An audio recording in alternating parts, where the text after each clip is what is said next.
చాలా మంది జైల్లో ఉన్నాళ్ళు ఎదురు చూస్తా ఉన్నారు. ఎందుకంటే జైల్లో మరి గత ప్రభుత్వం వల్ల మేము కూడా జైల్లోకి వెళ్లాల్సి వచ్చింది అధ్యక్ష.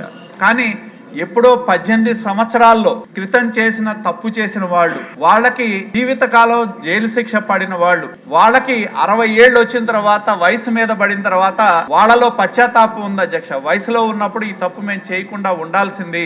అనారోగ్య సమస్యలతో వయసు మీద పడిన జైల్లో కొనసాగుతా ఉన్న వారు ఉన్నారు. కాబట్టి నేను కోరేది, మరి చాలా మంది ఖైదీలు ఎదురు చూస్తా ఉన్నారు అధ్యక్ష.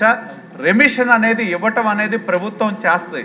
ఎప్పుడు జనవరి 26 కానీ ఆగస్ట్ 15 రోజు. కాబట్టి నేను మంత్రి గారిని కోరేది, ఆ రెమిషన్ ప్రక్రియని కనీసం ఒక అకేషన్ తీసుకొని దాన్ని అమలు చేయాలని చెప్పి నేను గౌరవ మంత్రి గారిని కోరుతా ఉన్నా అధ్యక్ష. ఎందుకంటే చాలా మంది జైల్లో ఉన్న వాళ్ళు ఎదురు చూస్తా ఉన్నారు అధ్యక్ష రెమిషన్ కోసం. వాళ్ళ యొక్క జైలు కాలాన్ని ఏదైతే నిబంధనల ప్రకారం జైలు వాళ్ళకి లైఫ్ పడిన వాళ్ళు 14 సంవత్సరాలు పూర్తి చేసుకొని కూడా రెమిషన్ కోసం ఎదురు చూస్తా ఉన్నారు. కాబట్టి మంత్రి గారిని నేను కోరేది ఒకటే, మనం ఈ ప్రభుత్వం ఎవరైతే క్రమశిక్షణతో సత్ప్రవర్తన కలిగిన ఖైదీలు ఎవరైతే ఉన్నారో వాళ్ళకి రెమిషన్ ని ఇచ్చే విధంగా ప్రభుత్వ పరంగా ఒక ప్రకటన చేస్తే ఆ కుటుంబాలు ఎప్పుడూ కూడా ఈ ప్రభుత్వానికి రుణపడి ఉంటాయి అనేది గుర్తుంచుకోవాలి అధ్యక్ష.